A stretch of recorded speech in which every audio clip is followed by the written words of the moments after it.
दुनिया की तारीख का सबसे बड़ा दिन।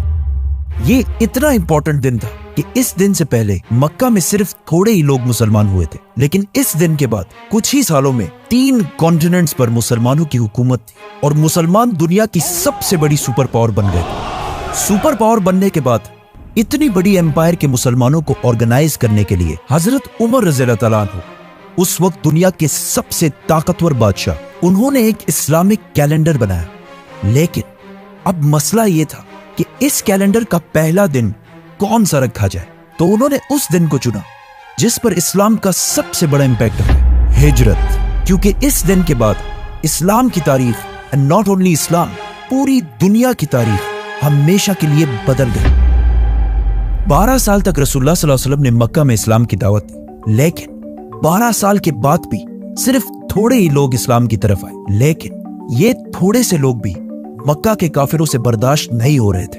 तो जब उन्होंने देखा कि रसूलुल्लाह सल्लल्लाहु अलैहि वसल्लम के चाचा अबू तालिब वफात पा चुके हैं और अब मक्का में रसूलुल्लाह सल्लल्लाहु अलैहि वसल्लम को प्रोटेक्ट करने वाला कोई भी नहीं रहा, तो उन्होंने आखिर इस्लाम को वंस एंड फॉर ऑल खत्म करने का प्लान बनाया, मुहम्मद सल्लल्लाहु अलैहि वसल्लम को शहीद करने का प्लान। लेकिन इस सबसे पहले मक्का से 400 किलोमीटर दूर मदीना के 2 बड़े कबीले औस और खजरज के बहुत सारे लोग मुसलमान हो चुके थे और वो आप सल्लल्लाहु अलैहि वसल्लम को मदीना अपना लीडर बनाकर ले जाना चाहते हैं। तो उनमें से 72 लोगों ने मक्का आकर आप सल्लल्लाहु अलैहि वसल्लम को ये ऑफर दी, जिसको आप सल्लल्लाहु अलैहि वसल्लम ने कबूल फरमाया। जिसके बाद मक्का से मुसलमान आहिस्ता आहिस्ता बिल्कुल सीक्रेटली मदीना की तरफ शिफ्ट होना शुरू हुए। टोटल कुछ 70 या 80 मुसलमानों ने हिजरत की और आप सल्लल्लाहु अलैहि वसल्लम की जिंदगी को सबसे ज्यादा खतरा होने के बावजूद आप सल्लल्लाहु अलैहि वसल्लम ने तकरीबन सबसे आखिर में हिजरत फरमाई।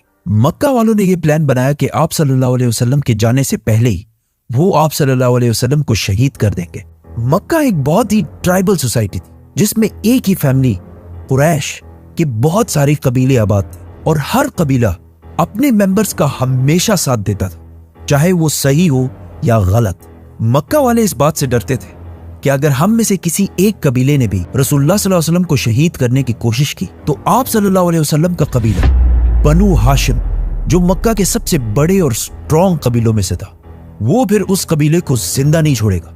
तो आखिर अबू जहल ने एक प्लान बनाया कि अगर एक कबीला रसूलुल्लाह सल्लल्लाहु अलैहि वसल्लम को शहीद नहीं कर सकता तो हम ऐसा करते हैं कि सारे कबीले मिलकर एक साथ उन पर हमला करते हैं, जिसके बाद बनु हाशिम हम सारे कबीलों से मिलकर लड़ने की कभी भी हिम्मत नहीं करेगा और इस तरह इस्लाम दुनिया से खत्म हो जाएगा। तो हर कबीले ने एक एक जवान को इस काम के लिए सिलेक्ट किया और बिल्कुल सीक्रेटली ये 11 लोग आधी रात को रसूलुल्लाह सल्लल्लाहु अलैहि वसल्लम के घर के बाहर पहुंचे। लेकिन जैसे ही सुबह हुई उन्होंने देखा कि रसूलुल्लाह सल्लल्लाहु अलैहि वसल्लम की जगह पर अली सो रहे हैं और आप सल्लल्लाहु अलैहि वसल्लम तो है ही नहीं। असल में आप सल्लल्लाहु अलैहि वसल्लम ने अबू बकर रज़ियल्लाहु ताला अन्हु के साथ मिलकर पहले से प्लानिंग की हुई थी और उसी रात आप सल्लल्लाहु अलैहि वसल्लम अबू बकर रज़ियल्लाहु ताला अन्हु के साथ मक्का छोड़कर जा चुके थे। अब मदीना मक्का के नॉर्थ में है, तो आप सल्लल्लाहु अलैहि वसल्लम को इस रास्ते से जाना चाहिए था। आप सल्लल्लाहु अलैहि वसल्लम मदीना की तरफ नहीं बल्कि साउथ मदीना से बिल्कुल ऑपोजिट यमन की तरफ रवाना हुए और मक्का से 5 किलोमीटर दूर एक केव गार में बना ली, क्योंकि उन्हें पता था कि उनके जाने के बाद मक्का वाले उनका जरूर पीछा करेंगे। और ऐसा ही हुआ।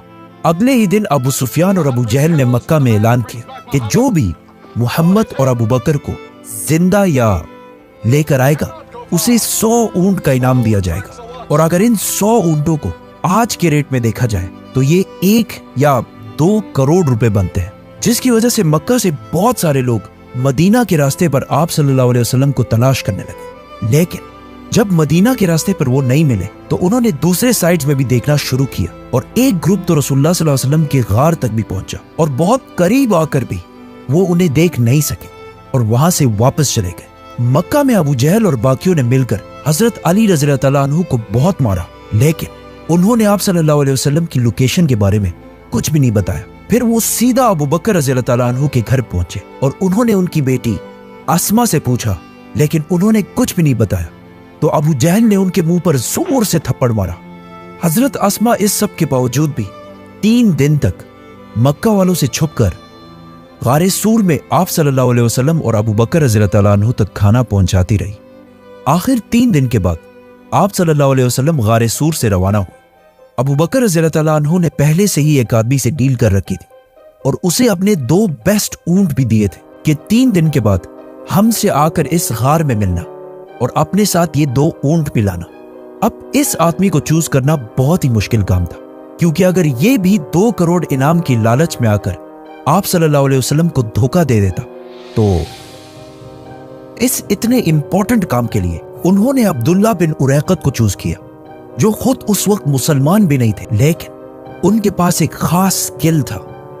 उनको अरब के बहुत सारे सीक्रेट रास्तों का पता था जिस पर बाकी अरब कभी भी नहीं जाते थे, और आप सल्लल्लाहु अलैहि वसल्लम को एक ऐसे ही आदमी की जरूरत थी, क्योंकि उस वक्त पूरा अरब आप सल्लल्लाहु अलैहि वसल्लम को ढूंढ रहा था। तो आप सल्लल्लाहु अलैहि वसल्लम ने इतने इंपॉर्टेंट मिशन के लिए मुसलमान होने पर नहीं बल्कि मेरिट की बेस पर अब्दुल्ला बिन उरैकत को चूज किया। जैसे ही अब्दुल्ला बिन उरैकत वो ऊंट लेकर पहुंचे तो आप सल्लल्लाहु अलैहि वसल्लम ने अबू बकर रज़ियल्लाहु तआला अन्हु से कहा कि मैं सिर्फ एक शर्त में इस ऊंट पर बैठूंगा कि मैं इसकी पूरी पेमेंट तुम्हें अदा कर दूं।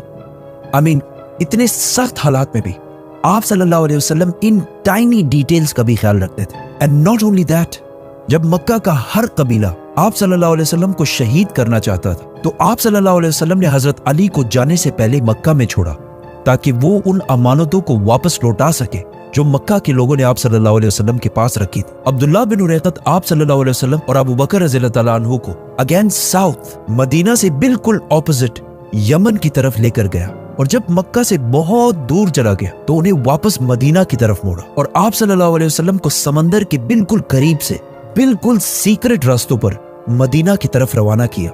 मदीना पहुंचने से पहले आप सल्लल्लाहु अलैहि वसल्लम ने कुबा में कुछ दिन क़याम किया और आखिर कुछ दिनों बाद मदीना की तरफ रवाना हुए, और उस दिन मदीना वालों ने आप सल्लल्लाहु अलैहि वसल्लम का ऐसा इस्तकबाल किया जिसे आज तक दुनिया याद रखती है।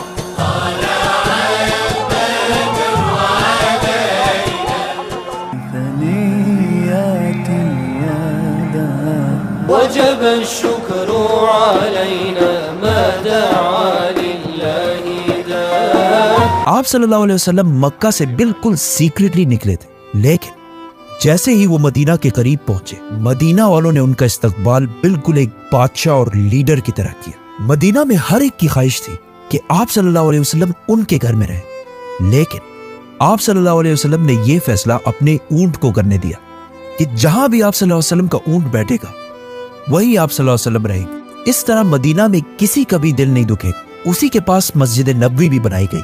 मदीना वालों के इसी डिसीजन की वजह से मदीना अरब की एक आम सिटी से कुछ ही सालों बाद दुनिया की सबसे स्ट्रॉन्ग सिटी बन गई, और यहीं से दुनिया के 3 कॉन्टिनेंट्स के फैसले होने लगे।